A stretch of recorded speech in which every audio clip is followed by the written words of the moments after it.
In a speedrunning sense, there's a lot that could be said about The Legend of Zelda Twilight Princess. Speedrunners have continually been working to optimize various categories, including any percent or beating the game as fast as possible, 100%, or getting everything in the game as fast as possible. There are categories in between, such as all dungeons. Some go to glitchless speedruns, others to grinding small sections of the game. And then there's low percent. About a year and a half ago, the low percent world record was 25 hours long. If you look on the leaderboards today, you'll see a run more than 10 hours shorter on top.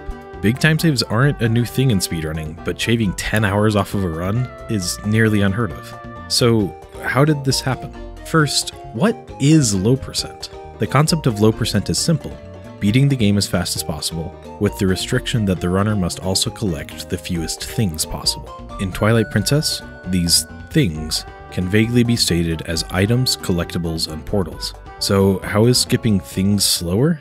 Let me give an example. In Linear Twilight, there is a bug in Castletown that holds one of the Tears of Light required for beating the Twilight. To get into Castletown for the bug, normally we just go through the western entrance. However, going to the western entrance requires that we clear the Shadow Beast fight just outside of the doors.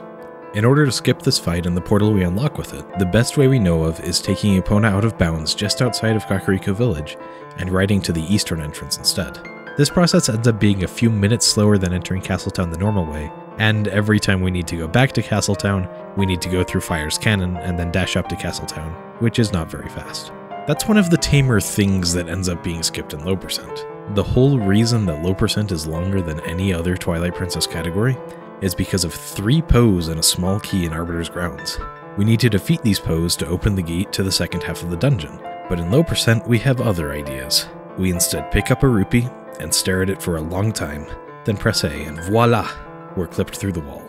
This is an instance of a pickup slide. To give a brief description of what is happening, pickup slides were discovered in late 2015, when 2 Twilight Princess speedrunners, Chocoemo and Zelu, both found themselves opening a chest, then leaving for a while, then coming back to find Link in a different position. It was found that this happened because of a missing frame in Link's idle animation, causing a very slow movement in some direction. The game disables Link's collision checks while in this animation, meaning that with enough time and the right direction, we could now clip through any wall, as long as we could collect something near it. The most convenient thing to collect in most cases is a rupee, which we can usually get close to a wall. A year and a half ago, there were 3 pickup slides in the run. One was through the gate blocking the way to the Forest Temple, one was through a wall in the Sacred Grove, and then we had one in Arbiter's Grounds to skip the pose. Today's version of low percent still has 2 of those slides. Let's talk about what happened to the third one. The slide to get through a wall in the Sacred Grove served a simple purpose. This was to get the Master Sword before Fair and Twilight, as there is a locked gate in Fair and Twilight, the same one we skipped with the other rupee slide, that we did not think there was a way to bypass in Link's wolf form. It should be noted that rupee slides only work as a human. However, on December 5th, 2020, a trick was discovered, or perhaps rediscovered, by a runner named Skyreon that allowed Wolf Link to clip through a certain kind of gate. This initially just provided a faster way to get through the tunnel in Faron, but other runners soon realized that because the gate that blocks our path is the same kind of gate, it can be skipped in the same way. This opened up the possibility of rerouting the beginning of the low percent run to not even need the pickup slide in the Sacred Grove. With this new knowledge, the route became much simpler. The early parts of the run could be played very similar to any percent, apart from the slide to skip the gate. And the hour-and-a-half long setup to get bombs on a new file. Oh, I haven't mentioned that yet? Okay, so bombs are needed in the low percent run, as it gets fewer items than any alternative. To get bombs, we can either beat Goron Mines, which requires bow and a few small keys, or take Aiza's bomb bag, which requires clearing the Upper Zora's River warp portal. The bomb bag is normally temporary, unless we beat the minigame. However, there is a glitch where, by completing the fight as Wolf, we can steal Aiza's bomb bag repeatedly. This is one of the only things we can dupe in Twilight Princess, and it is slower than getting the bomb bag normally. However, if we steal the bomb bag 3 times, then do the back in time glitch, we would go back to the start of the game with a full bomb bag. By doing so, we can have bombs without having the Upper Zora's River portal on our map. Anyway, the route would be to do this glitch as fast as possible, then do back in time to lose all of your progress, then play through the game while skipping as much as possible. The first run that brought Twilight Princess low percent lower than 1 day was performed by SwiftIke, who finished in 21 hours, 26 minutes, 49 seconds, having a large time save from the gate clip alone. There was something else notable about their run though. Pickup slides were thought to have essentially random speeds.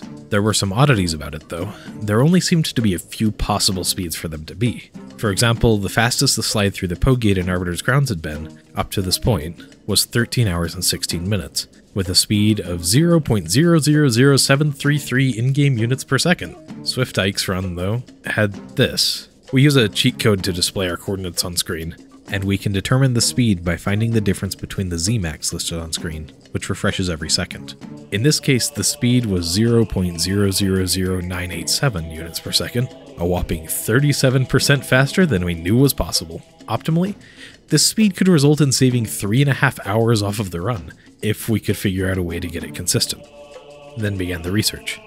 And by research, I mean that I just tried to do the slides over and over again to see if I could find something interesting. That I did. I found that there were only a few things that affected Link's speed during a rupee slide, and that the most important of these is the angle. We later learned that the angle is the only thing that affects the speed during the slide, but I theorized at the time that the rupee's position might matter as well.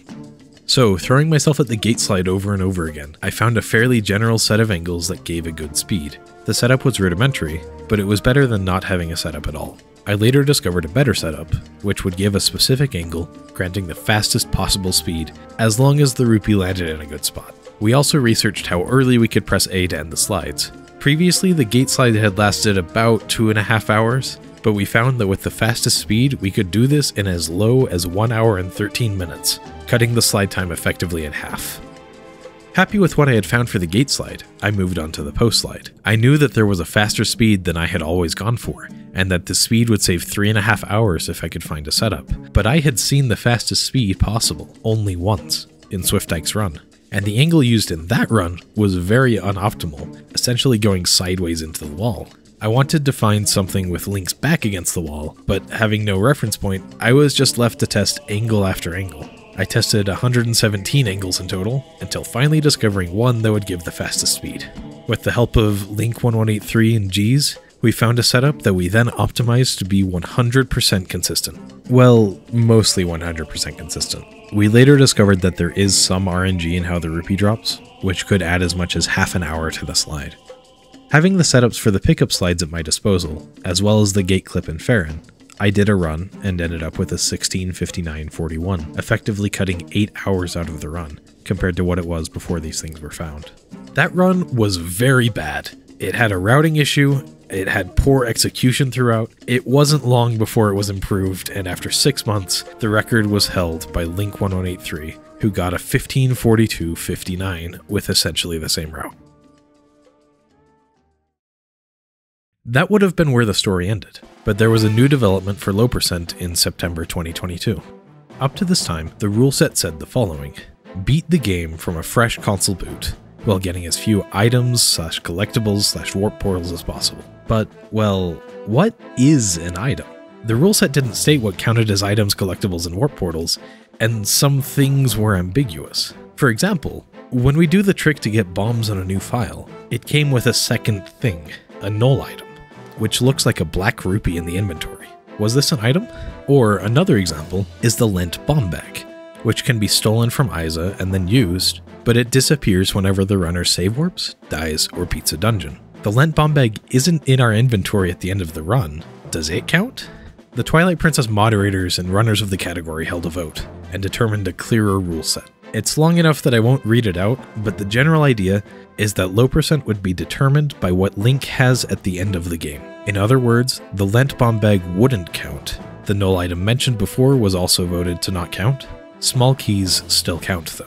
So what's the significance of this? Well, remember that the reason we did the glitch to get bombs on a new file was so that we could skip the Upper Zora's River portal? As it turns out, with the new rule set, it is the same number of things acquired whether we do that glitch or not.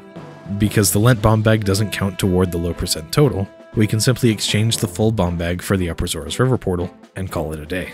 The new route based on this rule set is fairly similar to the old route, except that it cuts off the first 90 minutes of the run and instead steals the lent bomb bag from Isa 2 or 3 times. With this new rule set, there was a flurry of activity, ending with the guy downstairs holding the record at 14:07:42, where it stands today.